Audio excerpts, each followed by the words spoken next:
Welcome to Alaska EdVenture, Lessons from the K-12 Frontier, with your host, Dr. Meinert, Superintendent of the Fairbanks North Starborough School District. This podcast is your gateway to the heart of Alaska's educational landscape, where each episode features guests sharing their unique perspectives. We are bringing together voices that shape education in the last frontier. Join us as we explore the challenges, triumphs, and innovations in Alaska's K-12 classrooms. Awesome. Well, welcome to episode 2 of the podcast, and super excited. I'm Dr. Luke Meinert. I'm the superintendent here in the Fairbanks North Starborough School District, and having a very distinguished guest with me today, Mr. Wayne Sawchuk. So I'd like you to introduce yourself.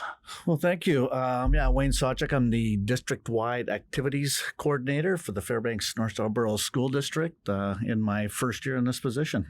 Yeah, excellent. But not first year in terms of your exposure with activities and athletics. You're a longtime activities guy here in Fairbanks and a former Nanook hockey player, right? Yeah, it's true. As I'm getting older, as a longtime alum. But yeah, I just, my whole retirement from the district lasted about 14 months. Retired after 25 years of teaching and being activities coordinator, I think June of 2022. And then great opportunity came back and be back involved in athletics and activities. Awesome. Yeah. Well, we're sure glad to have you back in activities and back with Fairbanks. You do a lot of great things, have a lot of great connections around the community. And so definitely happy to have you. So what does an activities coordinator do? It's a pretty big umbrella. I think kind of the first things is just making sure we're dealing with the 5 high schools, local high schools, is getting all their schedules in for all the sports and making sure we coordinated officials with them, and then getting all that game information to the media so they can have a chance to come out and watch the kids and report on that there. I deal with a lot of the homeschool stuff when we have kids apply, going through those packets, making sure that they're eligible, they have the right number of classes, and then just kind of helping out each of the schools with questions, whether it be eligibility, coaching certification, and then, as any educator knows, duties as assigned. Mm-hmm. Absolutely, always duties as assigned, and Wayne does a great job filling in after hours, helping out with our games. See him out and about quite a bit, and so. One of the things when you're building schedules, and I'm a parent and I want to go, or a grandparent, community member, I want to go out and see some games, where do I find those schedules at? If you go to our district webpage there and you go to activities, you'll find your way, and it'll have all the fall sports are listed right now, and it's pretty good deal because it's a live document using the Google Sheets, and so when changes are made, we're not in the old school way. We're in version 42 of Excel, trying to keep everything updated there. And then the schools also update all their own their calendars. So if you have a son or daughter or grandchild going to a certain school, you can you go on their website and check into it.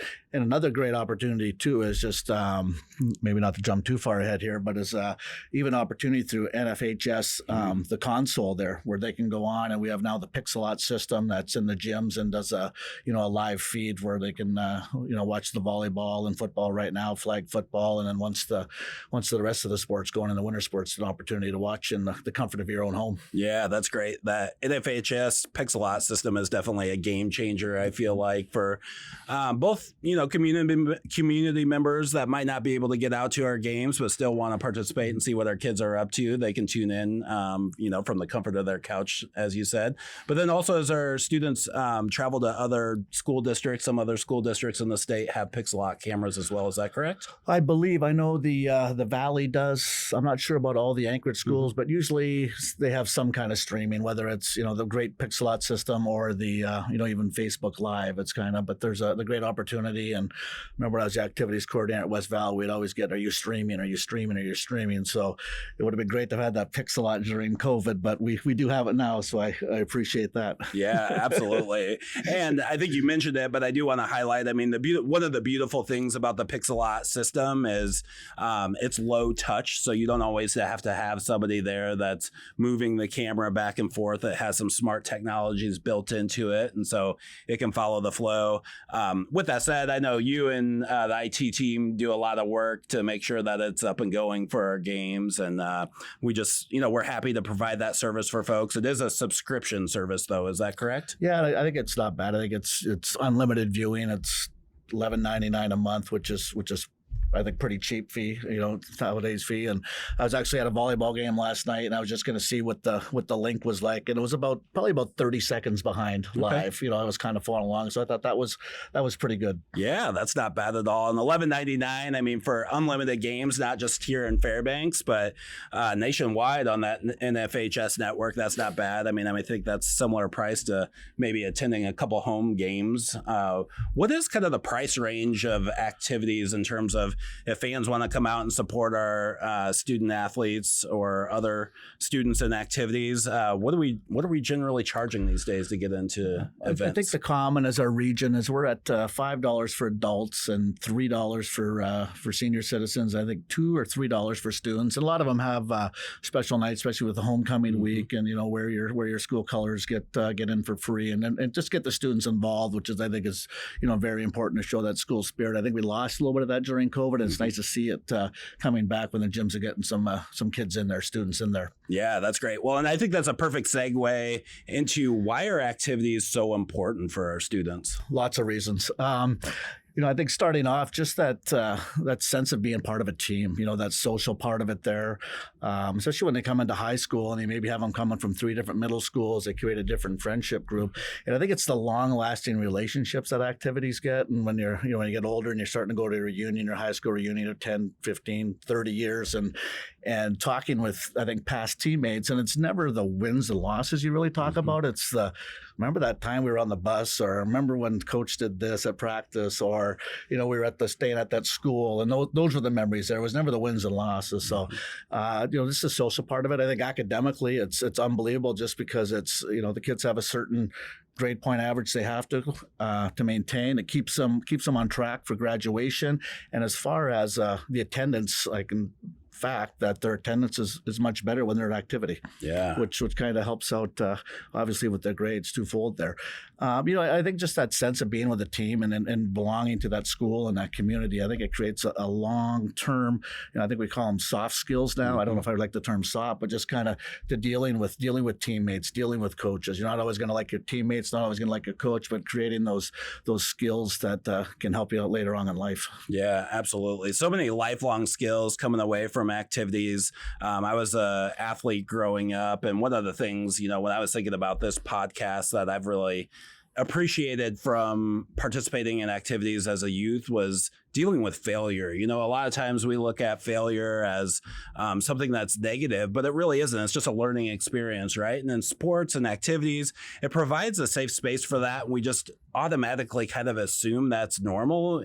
As I was a baseball player growing up, and even our best baseball players, right? They're going to fail 6 to 7 times when they go up to the plate. If they're batting 300, they're going to fail 7 out of 10 times. And so you really have to get good at dealing with that failure, and then looking at how you could potentially do things differently next time. And so that's something that I've carried away with me, how to figure out and work through that, and then get better at it and continue to improve.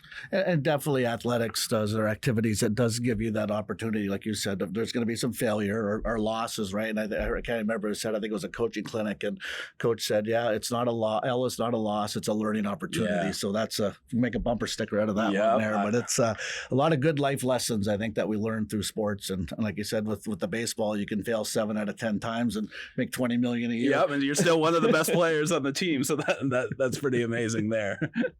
That's great. Well, we've talked a little bit about sports, and I do want to go into specific fall activities a little bit more maybe, but what about activities that are non-sport related? What do we have going on there?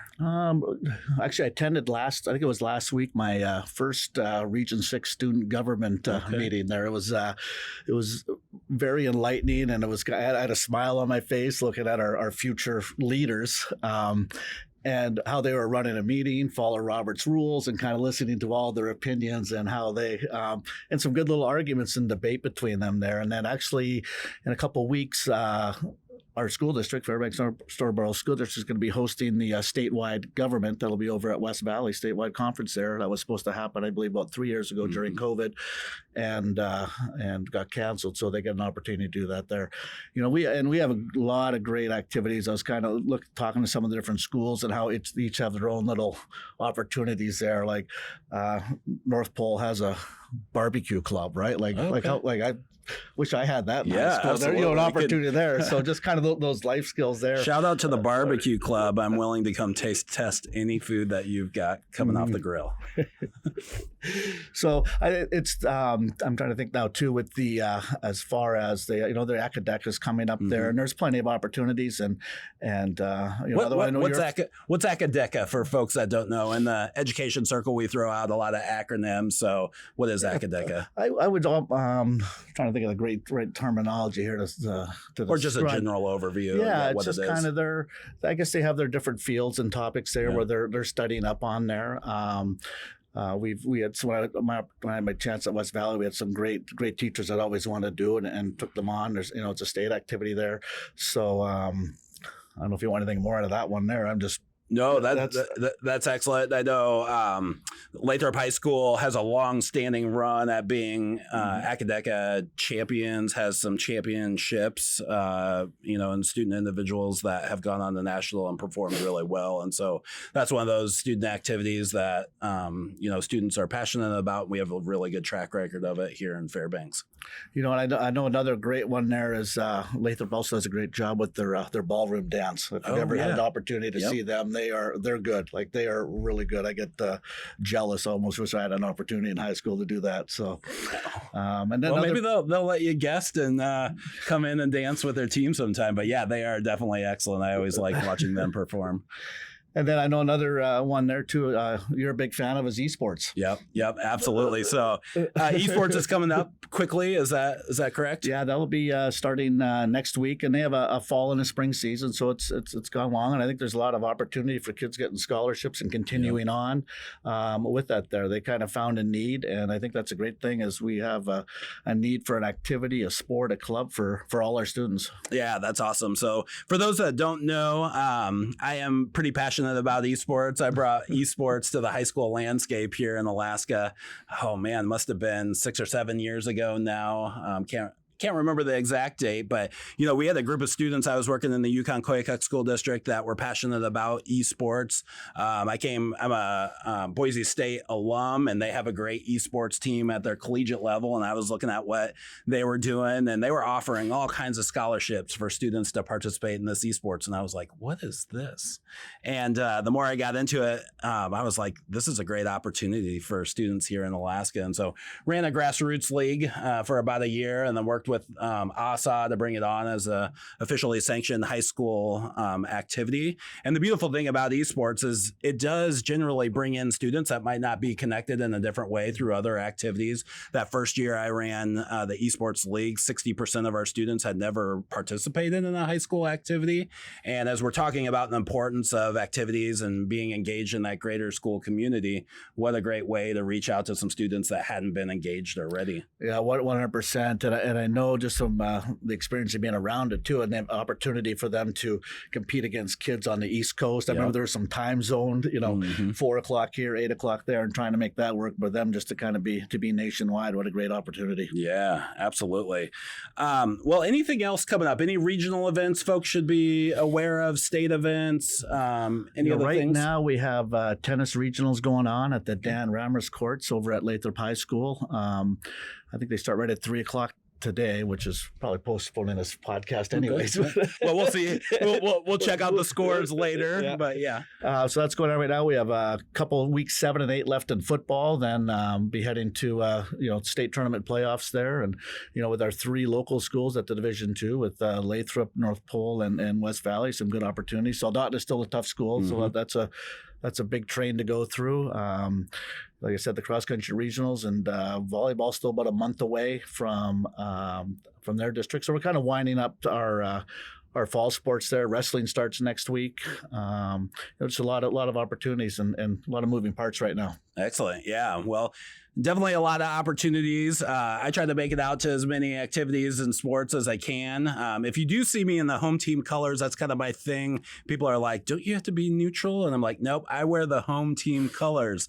And so if I'm at a West Valley game, I'm going to wear red. If I'm at Lathrop, I'm going to wear purple probably. And if I'm out at North Pole, it's going to be blue. And so not that I'm not going to root for both of our teams if it's an in-district matchup, but that's how I roll. So.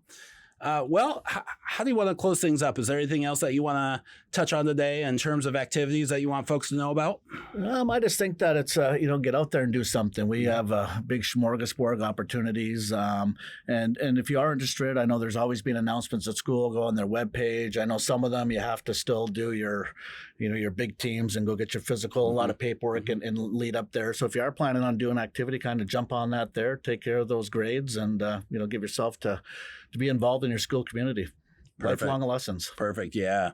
Well, I want to wish all our students a good luck in their upcoming seasons and activities, and a huge shout out to our coaches, our administrators, parents, community that make all this happen. Our extracurricular and co-curricular activities are definitely a big part of the middle and high school experience, and we want to continue offering those options and opportunities for our students. So thanks for everybody involved in that, and go out and support our students.